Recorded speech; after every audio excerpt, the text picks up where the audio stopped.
Bonjour et bienvenue sur la chaîne Le Culte Annulé. Alors aujourd'hui je vais vous faire une vidéo sur le jeu Horreur à Arkham, le jeu de cartes chez FFG. C'est pas vraiment un unboxing, c'est pas vraiment une explication de règles. Si vous voulez une explication de règles, vous pouvez aller sur la chaîne de mon ami Mussino Je Découvre. Donc jeu comme un jeu et découvre. Je découvre, c'est l'icône, c'est un petit bonhomme qui regarde dans une boîte carrée qui s'ouvre. Il vous a fait une très bonne vidéo d'explication des règles. Moi, je vais vous faire un petit retour d'expérience. J'ai joué quelques parties, et puis je vais vous donner mon sentiment. Comme ça, si jamais vous hésitez, vous aurez quelques petites informations supplémentaires. Donc, Horreur à Arkham, le jeu de cartes, qu'est-ce que c'est? C'est un jeu de la famille Horreur à Arkham, le jeu de plateau. Donc je vous ai mis la carte, la boîte pardon, des contrées de l'horreur à côté. On voit que même les tentacules s'unissent, on va dire, donc c'est vraiment dans le même univers. Vous allez voir, il y a un peu de recyclage au niveau du matériel. Donc on est dans l'univers de Lovecraft dans les années 20-30, et on va avoir un groupe d'investigateurs, d'aventuriers qui vont s'unir.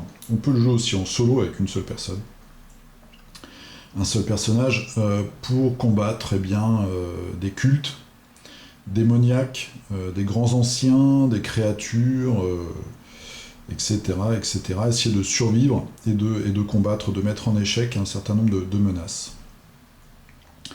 C'est un LCG, c'est marqué là en bas tout petit, Living Card Game. Qu'est-ce que ça veut dire ? Vous avez déjà le jeu JCE du Seigneur des Anneaux, qui existe comme ça. Donc c'est un jeu de cartes, c'est un jeu de deck building, où on va créer un deck de cartes, et puis on va être confronté à un univers.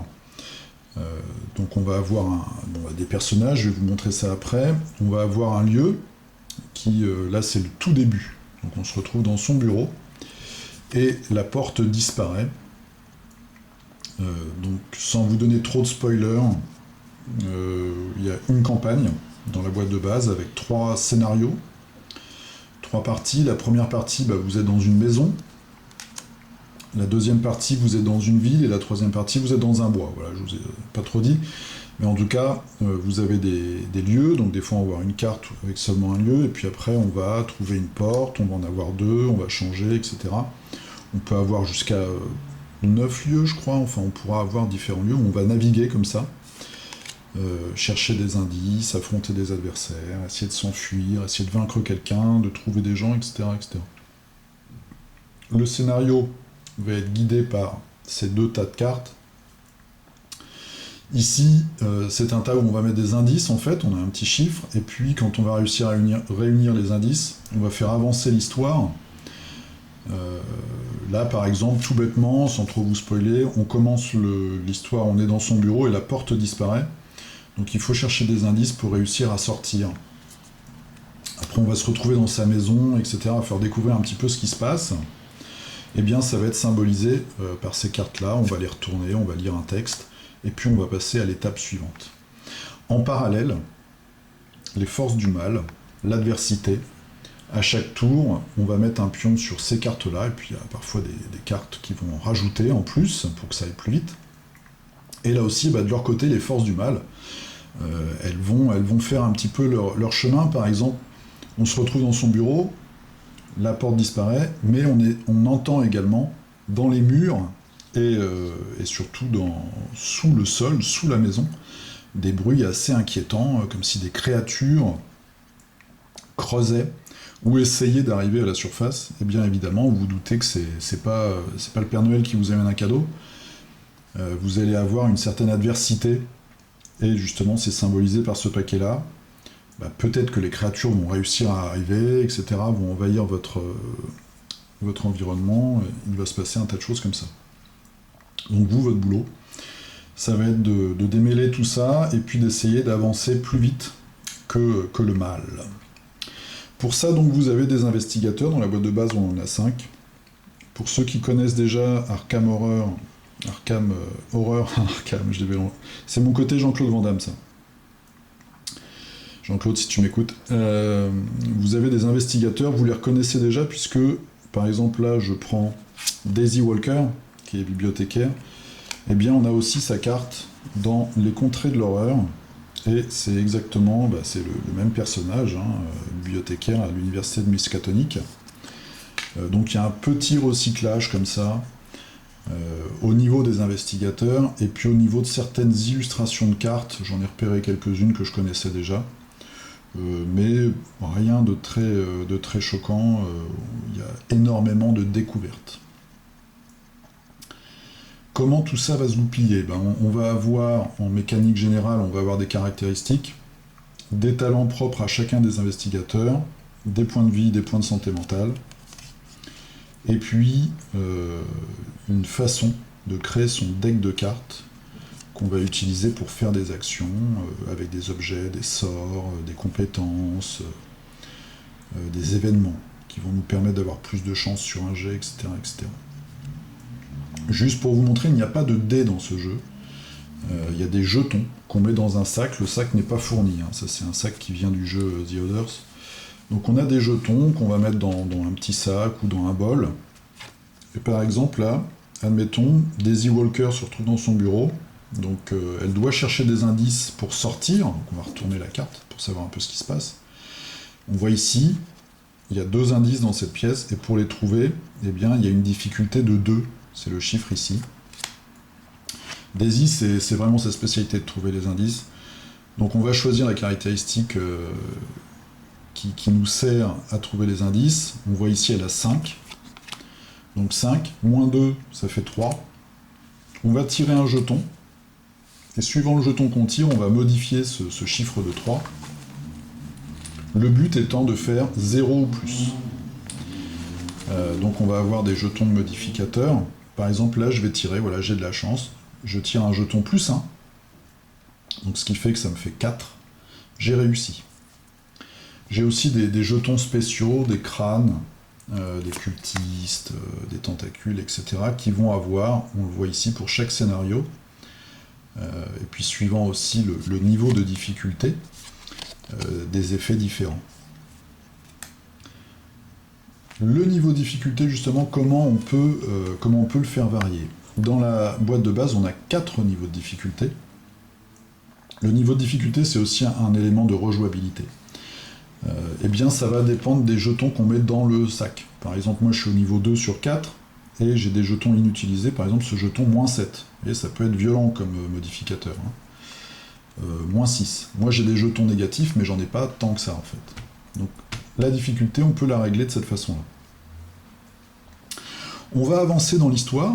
Donc là, sans trop vous spoiler l'histoire, au début, on est dans son bureau. Il faut réussir à trouver la façon d'en sortir en réunissant donc les 2 indices qui sont dans cette pièce. Après, on va se retrouver dans la maison, et puis on doit comprendre ce qui se passe, voilà, peut-être affronter une créature, etc., etc. Il est évident qu'une fois qu'on a réussi le scénario au moins une fois, bon, le plaisir de la découverte, voilà, il est passé, et on sait, par exemple, qu'en allant dans telle pièce plutôt qu'une autre, on va être dans un endroit où on peut se soigner, par exemple, dans un endroit où on va trouver plus facilement des indices parce que cette fameuse difficulté sera plus petite qu'une autre pièce, ou au contraire qu'il y a un endroit qui est très dangereux qu'il faut mieux éviter, un autre avec un monstre ou quelque chose, un endroit qui déclenche automatiquement une action ou un événement. Donc là, on se dit, la rejouabilité, voilà, une fois qu'on a fait l'histoire, dans la boîte de base j'en ai 3, il n'y en a plus beaucoup. Comment ça peut être un petit peu géré? Bon, déjà, vous allez avoir un deck de cartes, je vais vous montrer tout à l'heure un petit peu les cartes et comment il est constitué. Donc la façon dont les cartes vont sortir, évidemment, ça va changer le cours de l'histoire. Ça, c'est le deck menace, donc c'est à chaque tour, vous allez avoir quelque chose qui va vous arriver. Là aussi, le fait que les cartes sont assez nombreuses, elles changent de scénario en scénario, ça va influencer le cours de l'histoire. Le fait de changer la difficulté, le fait de changer d'investigateur, parce que chaque investigateur est très très différent, et bien tout ça, ça va vous apporter de la rejouabilité au niveau de l'ambiance et puis de ce qui va se passer. Autre élément de rejouabilité et qui est important dans ce type de jeu et qui est pour certains le plaisir principal de ce type de jeu, ça va être, comme son nom l'indique, c'est un deck building, donc la construction du deck. Comment on fabrique un deck? Pour chaque personnage, on va avoir donc un deck de base de 30 cartes, on voit ici construction du deck. On va avoir des familles de cartes. Par exemple, Daisy, notre bibliothécaire, elle peut fabriquer son deck à partir des cartes chercheurs, des cartes mystiques et des cartes neutres. Donc en plus de 2 ou 3 cartes vraiment qui sont personnelles à chaque investigateur. Chaque investigateur va avoir un objet ou un sort ou une capacité qui lui est propre, donc ça va être une carte qu'il va mettre dans son deck. Et puis il va aussi avoir un malus, donc une folie ou un antécédent XY dans son histoire, qui va faire que quand on tire cette carte, on doit dépenser des ressources, avoir des malus sur des jets, etc. On voit ici par exemple exigence de deck, elle va avoir un objet, le fourre-tout de Daisy, qui lui permet de mettre des livres, et le Necromonicon. Voilà. Et puis une faiblesse au hasard. On rajoute encore en plus une faiblesse, qui va être une névrose, un ennemi, voilà. Donc même dans son deck de cartes, on va avoir des choses négatives. Donc je retourne à la construction de deck. Donc chaque joueur en fait va avoir, chaque personnage pardon, va pouvoir puiser dans 2 familles de cartes, plus les cartes neutres. Donc elle par exemple, à l'origine c'est une chercheuse. On le voit avec le petit icône ici, en haut à gauche. Donc ces cartes, elle va aller les chercher dans le deck de recherche. Donc petit spoiler, mais bon voilà, je vous montre juste une carte. Par exemple, elle a des bouquins, donc des vieux grimoires. Elle va pouvoir constituer son deck avec ces bouquins. Et puis il y a d'autres choses, il y a des assistants, il y a des objets, des compétences, etc. Elle peut aussi aller chercher ces cartes dans le deck mystique. Donc on voit ici l'icône, ça va être plutôt des sorts. Et puis des cartes qui vont jouer, que je vous dise pas de bêtises, plutôt sur cette capacité-là, là où elle a 3, tandis que les chercheurs vont aller plutôt sur le savoir. Et ensuite, vous pouvez aussi prendre des cartes dans le paquet neutre. Donc les cartes neutres, par exemple ici le couteau, ça va vous permettre, pour un joueur, par exemple, un personnage qui est très faible physiquement, eh bien on va lui mettre un couteau, ça va lui donner dans les combats un petit bonus. Donc ça va ajouter un petit peu à sa capacité. On voit les chiffres, ça va de 2 à 5. Je ne vais pas regarder en détail, mais ça doit être à peu près ça. Donc la moyenne, ça va être 3. Donc vous voyez, simplement avec un objet qui rajoute 1, même une caractéristique faible, elle devient moyenne. Donc on va constituer son deck comme ça, et un des plaisirs des joueurs, ça va être justement de customiser son deck de départ. Dans le livre de règles, vous avez un deck de base qui est proposé pour chacun des 5 personnages. Moi, même en étant un néophyte, je vais déjà modifier un petit peu, notamment avec les cartes neutres comme ça qui sont proposées. Eh bien, je vais modifier, je vais prendre plutôt un seul couteau plutôt que 2, le remplacer par autre chose, etc. etc. Peut-être retirer un sort qui ne me plaît pas et que j'aime pas utiliser, prendre une autre carte à la place. Ensuite, il y a une deuxième façon de customiser son deck, c'est qu'à la fin de chaque chapitre, on va gagner des points de victoire qui vont nous permettre d'acheter des cartes.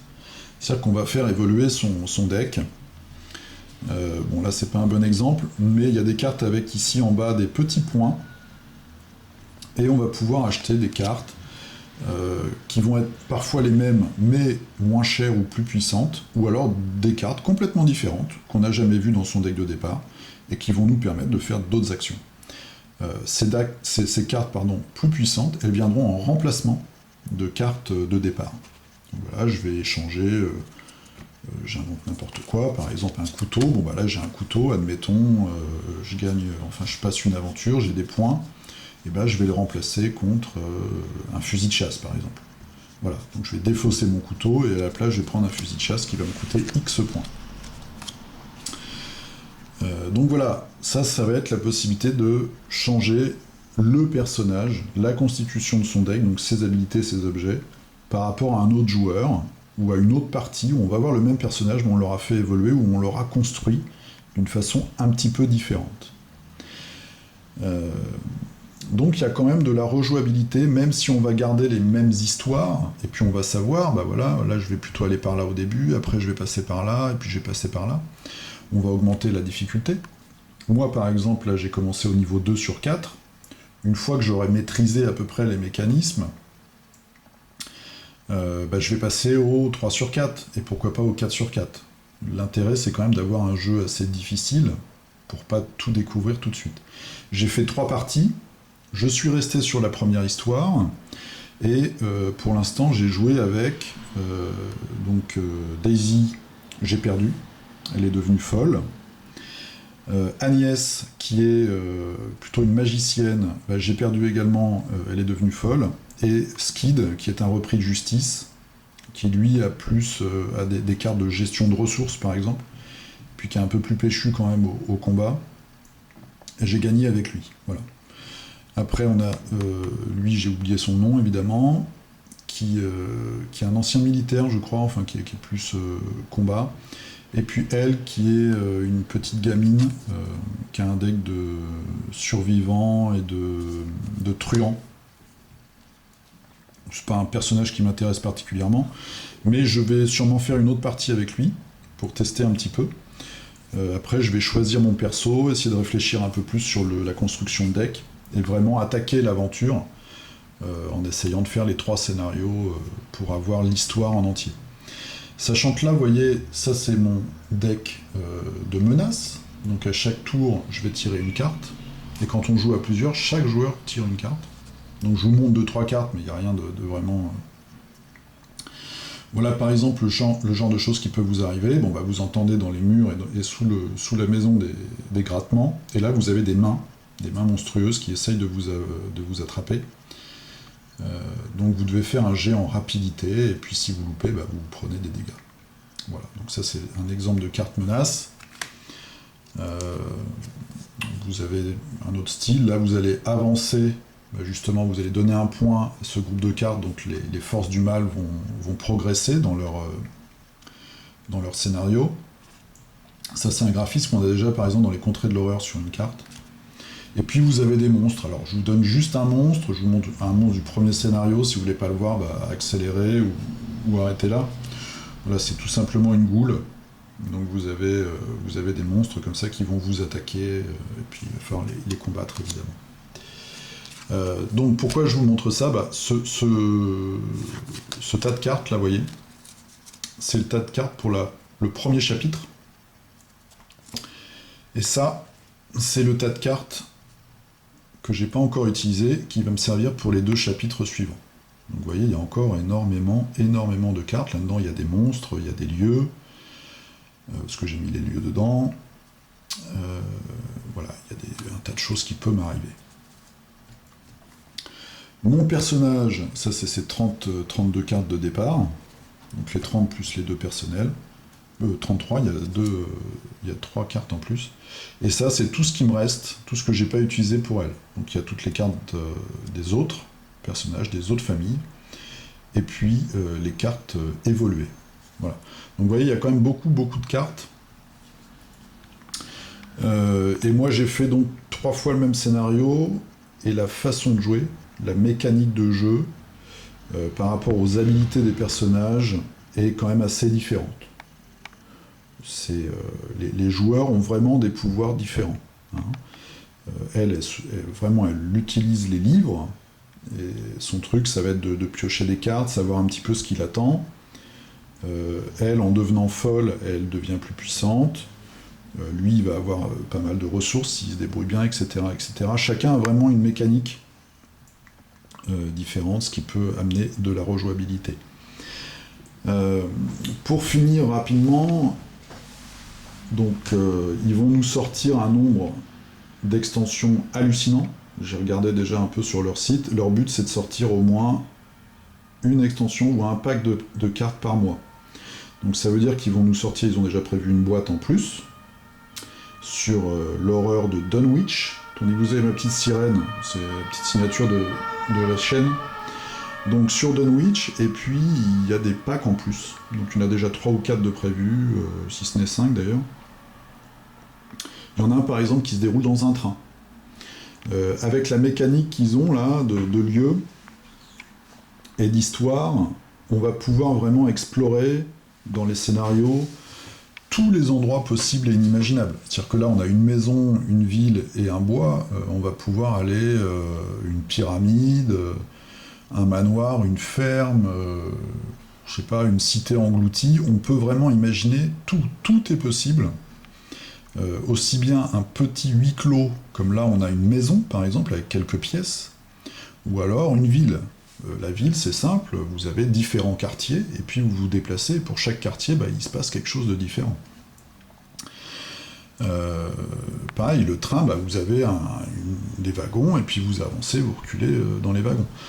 Donc pour chaque lieu, vous avez des petites choses qui se révèlent à chaque fois. Vous voyez, on peut vraiment imaginer tout et n'importe quoi. Donc je pense qu'on va en avoir au moins pour 10 ans de ce jeu. Cette boîte de base coûte dans les 35€, je crois me souvenir, 35-36. Moi je trouve que le contrat est rempli. On a 5 personnages, on a 3 histoires. Au début je me suis dit 3 parties c'est pas beaucoup. J'ai déjà loupé 2 fois sur 3. Il y a quand même pas mal de cartes. La direction artistique, comme d'habitude, est au top. Pour l'instant, le contrat est rempli. Moi, j'ai pris beaucoup de plaisir à jouer, même si je suis vraiment un néophyte. J'attends de voir les extensions. Voilà, et puis le prix. Pour ceux qui ont déjà le jeu sur le Seigneur des Anneaux, ils ont un peu plus d'expérience, puisque c'était la même chose. Il y avait des boîtes et à la fois des extensions en paquet, des petits paquets de cartes. Donc j'espère que ce ne sera pas trop cher, et puis qu'à chaque fois on aura du matériel pour vivre de nouvelles aventures et varier un petit peu l'expérience. Voilà, donc sur cette boîte, pas de problème. Moi je trouve que c'est vraiment chouette, c'est attendu par beaucoup de joueurs, elle va avoir énormément de succès, ce jeu va avoir énormément de succès, c'est sûr. Et puis en attendant, voir un petit peu ce qu'ils vont en faire au travers des extensions. Donc si vous êtes encore indécis, moi le conseil que je pourrais vous donner, c'est d'attendre un petit peu, de voir la qualité des extensions, le rapport qualité-prix tout simplement, de ce qu'ils vont nous sortir, pour voir si le jeu va tenir ses promesses et puis va rester quand même abordable. Voilà, je vous souhaite une très bonne journée ou une très bonne nuit, et je vous dis à très très bientôt. J'ai reçu mon pledge, donc là c'est un des petits sacs de The Other, le jeu de Cool Mini or Not, avec un univers aussi qui se rapproche un petit peu de Lovecraft, entre la science-fiction, l'apocalypse et Lovecraft et les 7 péchés capitaux.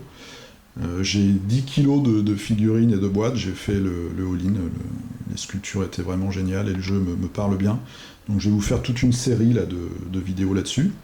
Et puis concernant donc Horror à Arkham, le jeu de cartes, il y a plein de vidéos là qui sont sorties en français, donc notamment la vidéo de Mussino sur les règles, sur sa chaîne Je Découvre. Et puis on va, je pense, là dans les jours qui viennent, essayer de se faire un hangout à plusieurs pour faire une partie ensemble et voir ça. Donc ce sera soit sur la chaîne de Mussino, celle d'Aile Green ou la mienne, on verra bien. Voilà, donc je vous dis à très bientôt, bonne soirée, bonne nuit, à plus, salut.